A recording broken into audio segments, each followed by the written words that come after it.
ক্ষেত দুই ভাই মন তো মনে করেন যে ভরে যাচ্ছে এরকম। আপনি দেখেন, একটাবার দেখেন। Big fan big fan big fan big fan.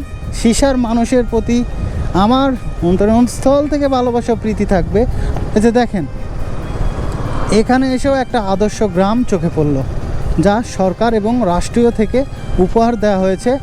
মানে ভাই আপনারা কি ভাই বলেন, আপনারা আসলে জীবিকা নির্বাহ করেন না এই প্রকৃতিকে সাজান? সিসা এই অঞ্চলের এই এলাকার কোনো মানুষ যদি আমার ভিডিও দেখে থাকেন, তাহলে আপনাদের কাছে আমি একটা প্রশ্ন ছুড়ে দিলাম ভাই, আসলে আপনারা কি এই ফসলগুলো করেন যে মানি জেনারেট করে সংসার এবং নিজেরা চলার জন্য, না এই প্রকৃতিকে সুন্দরভাবে সাজানোর জন্য? এই যে দেখেন, মাইলে মাইলে আমের বাগান দেখেন। এখানে নিচু জমিতে আমের বাগান করা হয়েছে, তারপর একটু উঁচু করে আমের বাগান করা হয়েছে, তারপর আরেকটু উঁচু করে, কত সুন্দর করে ক্রমানুসারে উপরে উঠে যাচ্ছে বাগানগুলো।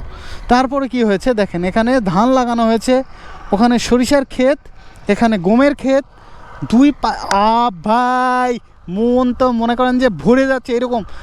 আপনি দেখেন, একটাবার দেখেন কত সুন্দর লাগতেছে ভাই। দেখেন চারি সাইডে যে আমের বাগানের সমারোহ, যে আমি ধরলাম এই প্রকৃতিটা আপনারা কিভাবে সাজাইছেন দেখেন। পিছনে আমি ধরলাম যে একটা ওয়াল, সেই ওয়ালটা এই যে আমের বাগান দিয়ে তৈরি করা হয়েছে, মাঝখানে সরিষার ক্ষেত, আর তারপর এই সরিষার ক্ষেত আমের বাগানের বুক চিরে ছুটে চলে যে সুন্দর একটা রাস্তা, সেই রাস্তা দিয়ে সাধারণ মানুষ যায় তাদের বিভিন্ন কাজে। আর এই সাইডে দেখেন গমের ক্ষেত, তারপরে যে সরিষার ক্ষেত, আর ওখানে দেখলাম সুন্দর করে একটা এমনভাবে একটা রাস্তা তৈরি করা হয়েছে ভাই, মানে আমার মাথা কাজ করতেছে না যে প্রকৃতি এত সুন্দর কিভাবে হয় ভাই। দেখেন আপনারা কক্সবাজার, বান্দরবন, সুন্দরবন আপনারা ঘুরে বেড়ান, কিন্তু আপনার এই গ্রামের সাইটেই যে সাইটের যে এলাকা অঞ্চল, যে আপনার নওগাঁ জেলার প্রত্যন্ত অঞ্চলটা কত সুন্দর, আপনারা কি ঘুরে দেখছেন? বুকে হাত দিয়ে বলেন তো ভাই, অবশ্যই কমেন্ট বক্সে এটা বলবেন আপনারা কি দেখছেন। আর এই সিসা এলাকা, এই সিসা বাজার, এই সাপাহার, এই এলাকার মানুষজনের কাছে আমি একটা প্রশ্ন ছুড়ে দিলাম আবারও, আপনারা ভাই আসলে ফসলগুলো চাষ করেন যে নিজের জীবিকা নির্বাহ করার জন্য, না এই প্রকৃতিকে সাজিয়ে রাখার জন্য, যে বাইরে থেকে মানুষগুলো আসবে তাদেরকে আত্মহারা করে দিবেন তো এই সৌন্দর্যটা দেখিয়ে? তো আপনারা ভাই জীবিকা নির্বাহ করছেন, প্রকৃতিকে আগলিয়ে রাখতেছেন এবং গাছপালা লাগায়ে যে একটা অক্সিজেন সেটা হচ্ছে সরবরাহ করতেছেন, সুন্দর করে প্রকৃতিকে সাজিয়ে রেখেছেন, 10টা মানুষ বাইরে থেকে এসে যেন প্রশংসা করতে পারে সেরকম একটা পরিবেশ। আর আপনারা এখান থেকে হিউজ পরিমাণে মানিও জেনারেট করতেছেন ভাই, আপনারা রিয়েল হিরো, এই বাংলাদেশের মধ্যে রিয়েল হিরো ভাই। এই নওগাঁ জেলার মানুষ এবং নওগাঁ জেলাকে আমার এই বাংলাদেশকে কৃষির প্রধান দেশ বলে ঘোষণা করা হয়েছে। বিভিন্ন দেশগুলো জানে যে বাংলাদেশ কৃষির জন্য এরা দেশ এবং কৃষির জন্য বিখ্যাত এবং কৃষির উপর নির্ভরশীল আমার এই সোনার বাংলা। তো আমার এই সোনার বাংলা সোনার মতো করে সাজিয়ে রেখেছে এই সিসা বাজার, মানে অসম্ভব ভালো লাগা কাজ করতেছে।